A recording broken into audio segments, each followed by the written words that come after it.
NDA ने कहा था कि नो एंट्री है, लेकिन अब देख रहे हैं कि रास्ता खुल रहा है नीतीश के लिए। देखिए, ये सवाल जो उठ रहा है, ये एक सवाल कहीं भी सच नहीं है, क्योंकि ये सिर्फ बना बनाया हुआ है। लोग कुछ ऐसे पार्टियां हैं जो सिर्फ अपना परसेप्शन खड़ा कर रही हैं, इस पे कहीं कोई सच्चाई नहीं है। इसलिए हम लोग का ध्यान सिर्फ बिहार के विकास के लिए है। बाकी क्या क्या कौन कह रहा है, किसके और कौन जा रहा है, कौन आ रहा है, ये सब अफवाह है। एनडीए गठबंधन में कहाँ सीट का शेयरिंग हो गया। एनडीए गठबंधन में आप देखिए, बिहार के जो इकाई है पूछ तक नहीं रहा है इन लोगों से। पैनोरमा ग्रुप, जो सोचता है वो करता है। नमस्कार, भारत लाइव देख रहे हैं आप। राजनीतिक समीकरण जिस तरीके से बिहार में बदल रहे हैं, चर्चाओं का बाजार गर्म है। बिहार की राजनीति की चर्चा देश के तमाम जो मीडिया चैनल्स हैं उस पर चल रहा है। लगातार हम आपको पंचनामा हो या फिर गेम बड़ा हो, विश्लेषण के माध्यम से हमारे संपादक भी बता रहे हैं कि क्या कुछ घटनाक्रम भीतर खाने में चल रहा है। आखिरकार क्या वाकई में नीतीश कुमार का मन महागठबंधन की सरकार से भर गया है? नीतीश कुमार बार बार राज्यपाल से मिलने क्यों जाते हैं? नीतीश और तेजस्वी के बीच, चाहे लालू प्रसाद यादव के बीच जो दूरियां हैं वो लगातार क्यों बढ़ रही हैं? तमाम विषयों पर चर्चा करने के लिए जदयू से हमारे साथ राजेश तिवारी जी जुड़ गए हैं, प्रवक्ता हैं, इनसे बातचीत करना चाहेंगे। सर, बहुत बहुत स्वागत है आपका भारत लाइव में। ये बताइए सर, जो वर्तमान में स्थितियां सरकार और गठबंधन टूट को लेकर के मची हुई है, क्या लग रहा है इसमें नीतीश कुमार फिर से वापस एनडीए की तरफ आ रहे हैं? एनडीए ने कहा था कि नो एंट्री है, लेकिन अब देख रहे हैं कि रास्ता खुल रहा है नीतीश के लिए। देखिए, ये सवाल जो उठ रहा है, ये एक सवाल कहीं भी सच नहीं है, क्योंकि ये सिर्फ बना बनाया हुआ है। लोग कुछ ऐसे पार्टियां हैं जो सिर्फ अपना परसेप्शन खड़ा कर रही हैं, इस पे कहीं कोई सच्चाई नहीं है। बिहार की जहां तक बात है, माननीय मुख्यमंत्री नीतीश कुमार जी बिहार के विकास के लेकर के कटिबद्ध है, न्याय के साथ विकास कर रहे हैं। वे अपने काम में, सरकार दिन रात अपने काम में लगी हुई है। आप देख रहे हैं, हमेशा अभी राम जानकी वहाँ हॉस्पिटल का उद्घाटन हुआ, वो सीतामढ़ी में, समस्तीपुर में, खगड़िया में हो रहा है, तरह तरह के काम हो रहा है। इसलिए हम लोग का ध्यान सिर्फ बिहार के विकास के लिए है। बाकी क्या क्या कौन कह रहा है, किसके और कौन जा रहा है, कौन आ रहा है, ये सब अफवाह है, इसमें सच्चाई कहीं नहीं है। मतलब ये जब जो कुछ भी चल रहा है सब अफवाह है, अफवाहों का बाजार एकदम है। हम सरकार, महागठबंधन की सरकार एकजुट होकर के काम कर रही है और उसमें कहीं कोई दिक्कत नहीं है। सीटों के बंटवारे पर चर्चा जब आती है तो कहा जाता है कि बात नहीं बन पा रही है। इंडिया गठबंधन में जदयू जो है वो 17 सीट पिछली बार जो 2019 में लड़ी थी उसी सीट पर दावेदारी कर रही है। केसी त्यागी कहते हैं कि 17 सीटें कोई छेड़ भी नहीं सकता है हमारी। तो इस पे लेकर के बात जो है वो बिगड़ रहा है, इस वजह से शायद गठबंधन घबराएगा। देखिए, हम लोग जो भी इंडिया गठबंधन के बिहार की इकाई है उसमें आपस में बातचीत हो रहा है समय पर। अभी एनडीए गठबंधन में कहाँ सीट का शेयरिंग हो गया। एनडीए गठबंधन में आप देखिए, बिहार के जो इकाई है पूछ तक नहीं रहा है इन लोगों से।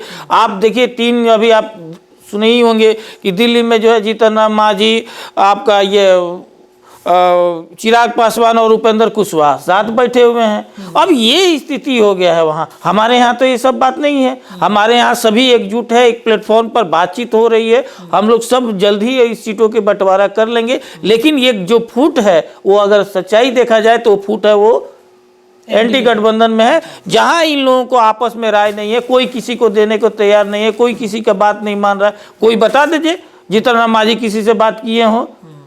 क्यों ये लोग बैठ रहा है? क्योंकि हकीकत यही है कि ये बीजेपी अपने गठबंधन को जिस तरह से लेकर के चलने चाहिए वो तो नहीं चल पा रही है, और कुछ नहीं। मतलब एनडीए गठबंधन में भी सीटों के पर मंथन मतलब नहीं हो पाया है। एकदम नहीं हुआ। उन लोगों को तो और जल्दी करना चाहिए। चिराग पासवान कहते हैं कि सब कुछ ठीक है, हम दिल्ली में बैठ के बात कर लिए हैं। मांझी जी भी कहते हैं कि हम भी तैयार हैं, जितने सीट पर नरेंद्र मोदी ने कह दिया, मुहर लग गई, उस पर हम तैयार हैं। उपेंद्र कुशवाहा भी कह रहे थे, उस दिन कर्पूरी जयंती के ठीक एक दिन पहले वो सभा कर रहे थे, उन्होंने कहा कि बार बार मीडिया के लोग सवाल करते हैं, लेकिन समय आने पर हम पत्ता खोल देंगे। हमारा सीट का बंटवारा हो चुका है। तो अच्छा, सीट का जब बंटवारा हो चुका है, इतना बोलने की जगह ये भी बोल देते, न लोकसभा का नाम बताते, बोलते 1 मिला है, 2 मिला है, 3 मिला है, उतना तो बोल सकते थे कि हमारा 3 सीट मिल गया है। चिराग पासवान उतना तो बोल सकते। इतना सफाई क्यों दे रहे हैं? वो तो सिर्फ बोल दे कि हमको 3 सीट मिल चुका है। उनसे तो कोई लोकसभा नहीं पूछने जा रहा है।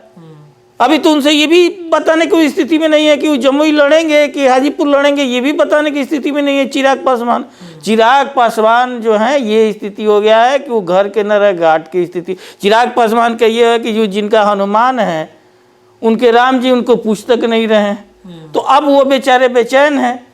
इन लोगों का देखिए जिस तरह का ये राजनीति कर रहे हैं, ये लोगों का राजनीतिक द इंड है ये 2024।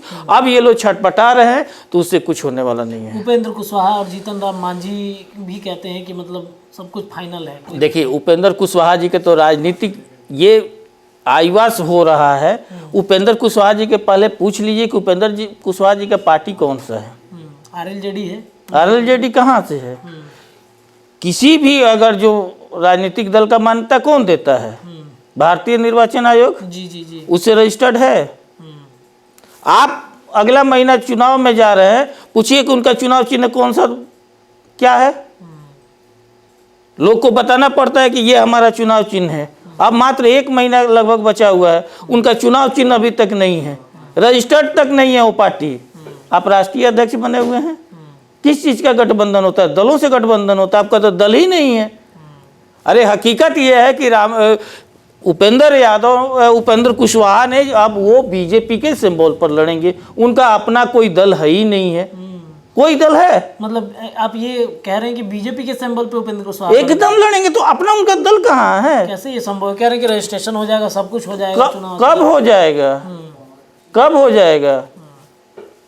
अब समय बचा हुआ है। आप कौन है? सीट बंटवारा हो गया, आपका सीट बंटवारा होगा, आपका कैंडिडेट किस सिंबल पर लड़ेगा सिर्फ कैंडिडेट को मालूम नहीं है, आपको ही नहीं मालूम। आप बताइए ना आपका कौन सा सिंबल है, आप बता दीजिए। अगर कह रहे हैं तो बता दीजिए।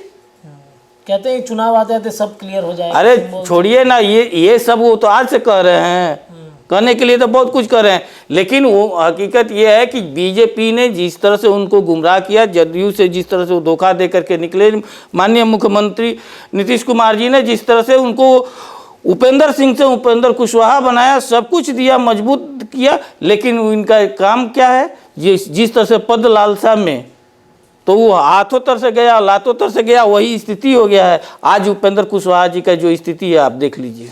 चलिए, कहीं ना कहीं एक बड़ा खुलासा राजेश जी कर रहे हैं कि उपेंद्र कुशवाहा बीजेपी के सिंबल पे लड़ सकते हैं।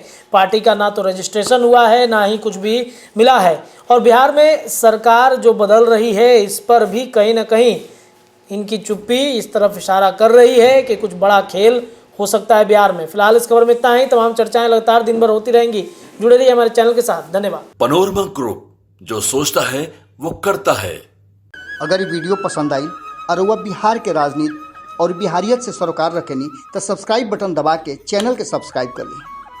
ओजे एगो घंटी बा, ओकरा बटन दबा देला से कुल सटीक और मारक खबर रुआ मुफ्त में मिल जाई। अगर रुआ पत्रकारिता के हमनी के नया प्रयोग में सहयोग कर चाहतानी तो ज्वाइन बटन दबा दी। पेटीएम नंबर नोट कर ली 9386816700। धन्यवाद।